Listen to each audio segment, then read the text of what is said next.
वहीं केंद्रीय मंत्री मनसुख मंडाविया ने सभी राज्यों के स्वास्थ्य मंत्रियों की बैठक बुलाई है। दोपहर करीब 3 बजे राज्यों के स्वास्थ्य मंत्रियों के साथ ये बैठक होगी। कोरोना के बढ़ते खतरे और इसकी रोकथाम की तैयारियों को लेकर चर्चा होगी। वीडियो कॉन्फ्रेंसिंग के माध्यम से मीटिंग में शामिल होंगे सभी राज्यों के स्वास्थ्य मंत्री। तो दोपहर 3 बजे ये महत्वपूर्ण बैठक। तो कोरोना का खतरा पूरे देश, पूरी दुनिया में मंडरा रहा है, तो किस तरह से राज्य तैयारी कर रहे हैं, इसके साथ ही क्या सावधानियां, इन तमाम बातों पर जिक्र किया जाएगा। पीयूष हमारे साथ लगातार जुड़े हुए हैं। पीयूष, मनसुख मंडाविया देखिए सभी राज्यों के स्वास्थ्य मंत्री के साथ बैठक करेंगे 3 बजे। क्या कुछ इस बैठक में रहने वाला है और किस तरह कोरोना के खतरे को देखते हुए क्या रणनीति तैयार की जाएगी?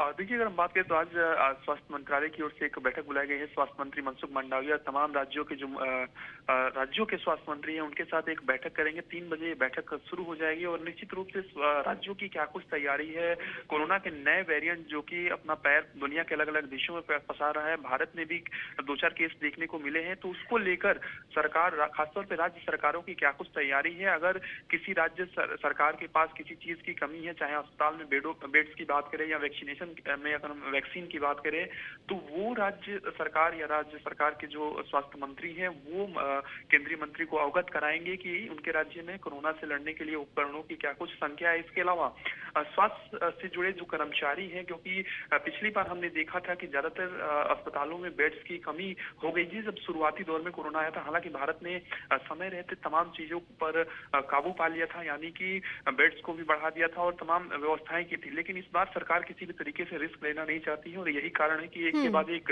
तमाम बैठकें हो रही है। कल प्रधानमंत्री नरेंद्र मोदी ने भी मनसुख मंडाविया जो कि स्वास्थ्य मंत्री हैं उनके साथ और जो स्वास्थ्य सचिव हैं केंद्र सरकार के, उनके साथ बैठक की और तमाम जो अधिकारी हैं वो जुड़े रहे। कई महत्वपूर्ण विषयों पर चर्चा भी हुई है और सूत्र बताते हैं कि स्वास्थ्य मंत्रालय ने एक गाइडलाइन भी बनाया है।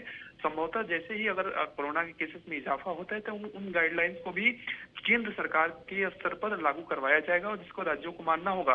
पर यही कारण है कि राज्यों से एक फीडबैक लिया जा रहा है। अगर राज्य सरकार तैयार है तो संभवतः कुछ नए दिशा निर्देश भी राज्य सरकारों के लिए जारी किया जा सकता है, जिसमें मास्क सभी राज्यों में भी अनिवार्य कराया जा सकता है। फिलहाल स्वास्थ्य मंत्रालय जब बात करेगा राज्यों के स्वास्थ्य मंत्रियों से, या अगर स्वास्थ्य मंत्री नहीं जुड़ते हैं तो जो प्रतिनिधि जुड़ेंगे उनसे चर्चा होगी और हर पहलू पर चर्चा करके गहन चिंतन मंथन करके कोई बड़ा जो फैसला है वो केंद्र सरकार ले सकती है। बिल्कुल पीयूष, इसके साथ ही साथ जिस तरह बड़े फैसले का जिक्र किया जा रहा है, देखिए हर एक व्यक्ति की नज़र भी इस बैठक में है कि क्या फैसला हो सकता है। पीयूष, इसके साथ ही साथ क्या मास्क अनिवार्य किया जा सकता है, 2 गज की दूरी अनिवार्य की जा सकती है, जिस तरह पहले कोरोना के वक्त में जो प्रोटोकॉल फॉलो किया जाता था, क्या उसे दोबारा लाया जा सकता है सरकार की तरफ से?